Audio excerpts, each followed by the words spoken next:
अभी हम गोपालपुर थाने के अंतर्गत बड़हरा गांव में है और बड़हरा गांव में यहाँ आप देख लीजिए कि यहाँ किन्नर समाज पूरा जुटा हुआ है। किन्नर समाज यहाँ पहुँचा है। इसका कारण है एक घर पे यहाँ पे ये जो नोटिस सरकार है इनसे एक लड़का संबंध बनाता है, इनसे शादी करता है, लेकिन शादी करने के बाद कुछ दिन बाद इनको छोड़ देता है और छोड़ने के बाद इनसे जो भी पैसा रुपया है वो लेके ये इनके साथ उसके बाद फरार हो जाता है। इनसे जानते हैं कि ये लोग यहाँ प्रदर्शन कर रहे हैं, क्या करने वाले हैं और क्या इनकी मांगे हैं। क्या कहना चाहिएगा, क्या मांग है आपका, कैसे क्या हुआ? हमारा मांग है हमारा पैसा दे, वो बस कहीं पे भी रहे, हमको कहीं पे भी रहे। कब आपने शादी किया था? 23 दिसंबर। 23 दिसंबर को। तो उसके पहले आप दोनों में पहले मतलब संबंध वगैरह? हाँ जी, संबंध भरपूर था, लेन देन तब भी था, मतलब उतना नहीं था, हल्का फुल्का लेन देन था। लेकिन उसके बाद जब शादी होने लगा तो धीरे धीरे वो कम से कम, उसके पहले भी पैसे लेता था, शादी के बाद और भी ज़्यादा 4000, 5000, 3000, 2200, 2500 ऐसे लेते लेते लेते लेते गया वो। उसके पहले आपको ऐसा कभी फील नहीं हुआ कि वो मुझे केवल इस्तेमाल कर रहा है? नहीं, वैसे कभी इस्तेमाल हो, मेरे रूम पे 3 दिन 4 दिन रहता था, फिर घर पे आता था, फिर मेरे साथ साटा पे जाता था। हर एक चीज़, चाहे वो बारात का साटा हो या नॉर्मल साटा हो, बात समझ रहे, हर एक साटा पे जाता था, मेरे से रात भर के बात करता था, मेरे पास रहता था 3 दिन 2 दिन 4 दिन। उसकी माँ को पता नहीं लगता मेरा बेटा कहाँ पे जा रहा है, इतनी रात को कहाँ पे सो रहा है, 3-4 दिन से जाएगा ना कि वो कहाँ गया है, तो उसकी माँ को भी तो पता चलना चाहिए ना उसका बेटा कैसा है। वो मेरे साथ सेम केस क्यों हुआ, उसके बाद वो बाहर कमाने गया, वहाँ पे भी एक लड़की के साथ सेम केस क्यों हुआ, हमें बाद में जाके पता लगा।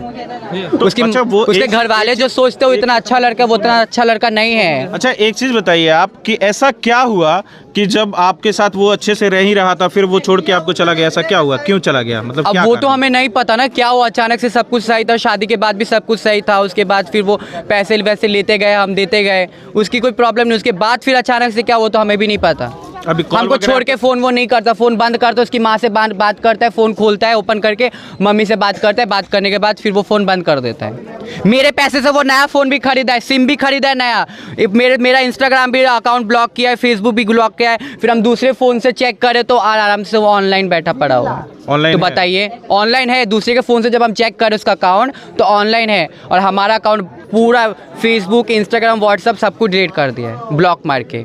चचेरा चाचा है, राहुल नाम है, क्या नाम है, वार्ड में काम करते हैं, वो मेरे मालिक के पास कॉल करके बोल रहे आपके डांसर को अगर कुछ वो मिल जाएगा तो कहीं पे भी मार डालेगा। डायरेक्ट ओपनली वो मारने का धमकी दे रहे हैं हमको। क्यों? बिगाड़ा मेरा, खाया मेरा, पैसा लिया मेरा, सोया मेरे साथ, वो मारने का धमकी हमको दे रहा है। अगर बाई चांस हम मीडिया के सामने बोले, पूरे पब्लिक के सामने बोले अगर हमको कुछ हो जाएगा तो पूरी जिम्मेदारी उसकी है और इसके हितैषी के लोगों का है। जो राहुल नाम का एक वार्ड है वो मेरे मालिक के पास कॉल करके धमकी दे रहा है। वो धमकी दे रहा है? हमको भी धमकी दिया है। अच्छा, दूसरे नंबर से कॉल करके बोल रहे आप कहीं पे भी मिलेंगे तो आपको मार डालेंगे।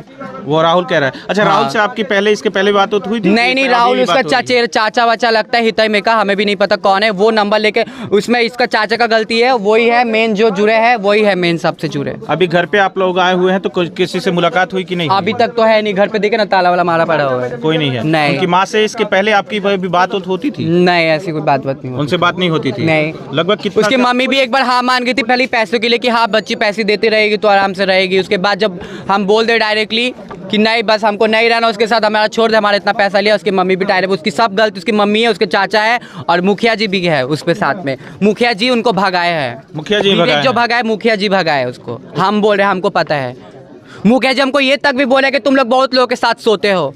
अच्छा। ये बात उनको बोलना उचित है? कल को अगर मेरी जगह उनका अगर कोई बच्चा होता हमारी तरह, वो बोल पाते ऐसा कभी?